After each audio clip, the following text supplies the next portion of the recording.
Jeg har ikke funnet noen videoer som forteller om det mest irriterende, skråstrek vanskelige med å bygge opp kaliperen igjen. Det kan jeg fortelle nå.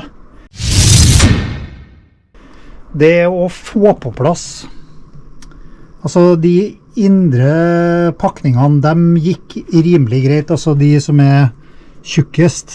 Og dette er jo en ganske sånn standard kaliper, så de her ligger jo innerst. Og så er det de her som skal ligge ytterst, og man ser jo her at de også er mest slitt. Men det å få dem akkurat på plass og egentlig oppgrisa nok til at den får trykt gjennom stempelet, det fanken meg ikke dårlig. Altså, jeg fikk jo blodutredelse inni hånda her mens jeg holdt på, men det jeg fant ut var at jeg brukte denne forlengeren med den koppen frempå som passet liksom godt oppi stempelet mitt da. Da fikk jeg liksom mer kraft, så da fikk jeg trykt dem nedi, men fy fanken, det var ikke lett. Ok, men da tror jeg det er på høy tid at vi tar det tilbake til start. For det er jo oppbyggingen av kaliperen som er tema, så da kjører vi. Ok, så da har det kommet deler. Bremseklosser bak, repsett foran bremser altså, og repsett bremser bak. Så da gønner vi på videre. Nå skal vi prøve å bygge opp den kaliperen igjen, så vi begynner jo med å få pellet ut av de gamle pakningene og så videre.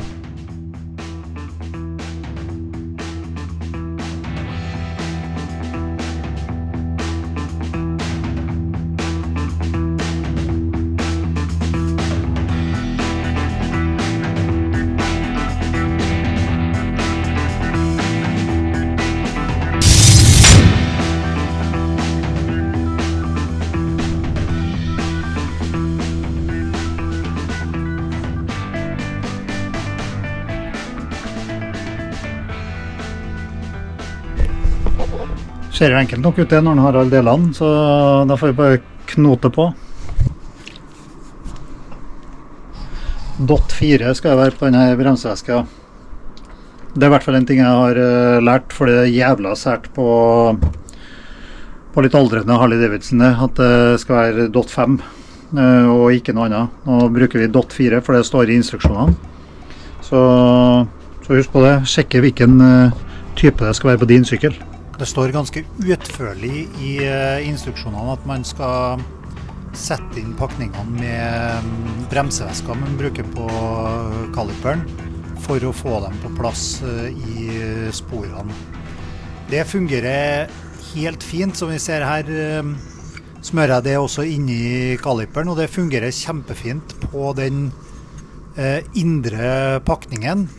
Der er det ingen problem å legge det i med kun bremsevesker. Så begynner jo knotinga med dem som skal ligge ytterst. For dem holder det ikke å bruke bremseveske på. Der er jeg faktisk nødt til å gå for gris, og det leste jeg meg til at man kan bruke vanlig grisfett så lenge man bruker tynt lag. Så der brukte jeg gris og smurte inn de ytterste med, og her ser vi at det trøbler med å få dem ordentlig inni og på plass. Men med gris på dem og på litt gris på tuppen på stempelet akkurat i det man trykker det gjennom, så var det faktisk mulig å få det til. Så anbefalingen bruk selvsagt den bremseveska som er anbefalt på de pakningene der det funker helt fint å få dem på plass med. Men gris for å få mjuka opp gummien og få litt bedre evne til å trykke det gjennom de ytterste pakningene faktisk helt avgjørende.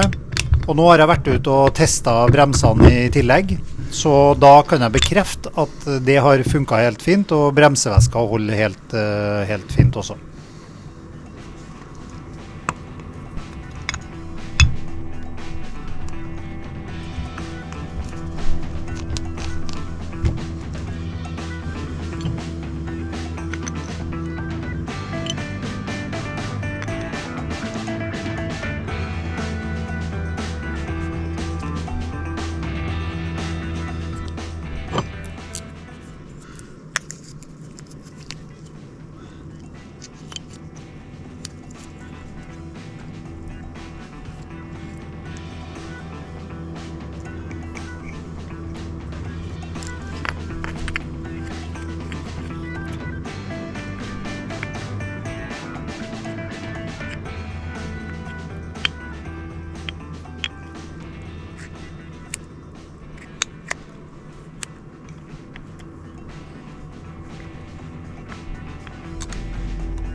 Ok, så da har jeg fått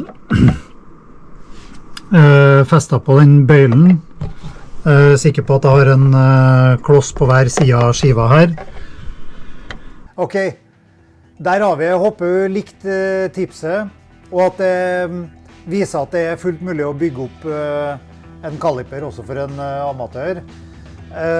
Neste gang så tenkte jeg at du skulle vise frem hvordan jeg fyller opp frambremsen med bremsevæske, for det er et pent lite trikk som sparer jeg for mye sånn pumping og bruk av tid. Så håper du følger med videre.